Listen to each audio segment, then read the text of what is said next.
Dahulu kala, ada seorang menteri bijaksana yang bertugas di istana seorang raja yang hebat.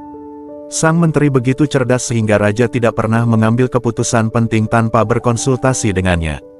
Kebijaksanaannya memberinya rasa hormat yang besar, tetapi juga membuat banyak orang di istana iri padanya. Suatu hari, saat berbicara dengan menteri, raja berkata, "Kamu sangat bijaksana, tetapi putramu tampaknya kurang akal sehat. Dia bertingkah bodoh." Menteri terkejut dan sedikit tersinggung. Dia bertanya, "Yang mulia, mengapa Anda mengatakan putra saya bodoh?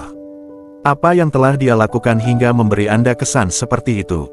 Raja menjawab, "Setiap pagi saya pergi ke pasar dan bertemu orang-orang. Putramu juga ada di sana. Setiap hari saya mengajukan pertanyaan kepadanya, mana yang lebih berharga, emas atau perak? Dan setiap kali dia menjawab perak." Mendengar ini, para punggawa istana tertawa terbahak-bahak, dan menteri merasa dipermalukan. Tanpa berdebat, dia diam-diam pulang untuk bertanya kepada putranya. Di rumah, menteri bertanya kepada putranya, "Nak, katakan padaku, logam mana yang lebih berharga, emas atau perak?" Tanpa ragu, putranya menjawab, "Ayah, emas lebih berharga."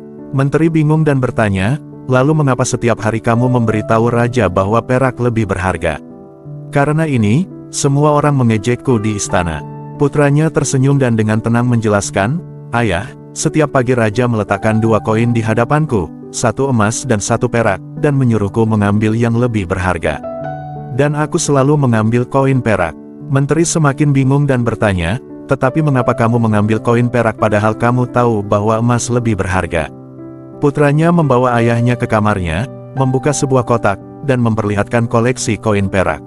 Mata menteri terbelalak kaget. "Ini adalah koin perak yang diberikan raja kepadaku setiap hari," jelas putranya. "Jika aku mengambil koin emas sekali saja, permainan ini akan berakhir.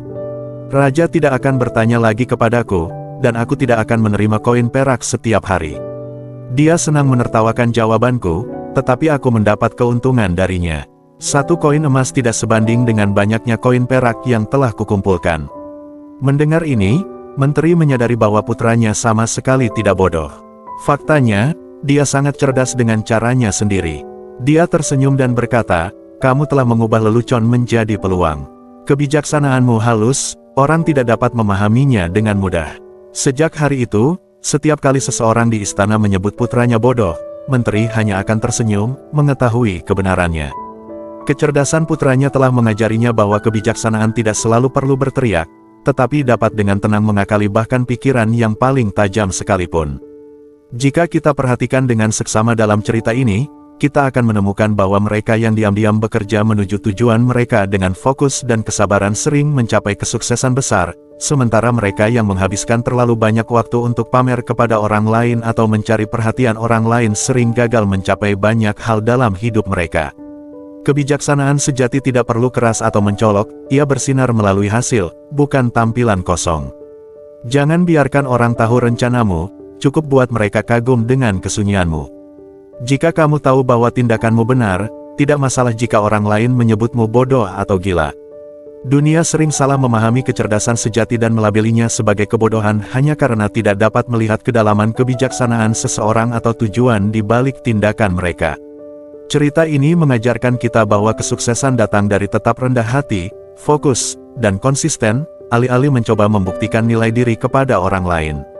Dalam hidup, penting untuk diingat bahwa kesuksesan bukanlah tentang membuat orang lain terkesan, tetapi tentang tetap setia pada jalanmu, bekerja dengan mantap, dan membiarkan pencapaianmu berbicara sendiri.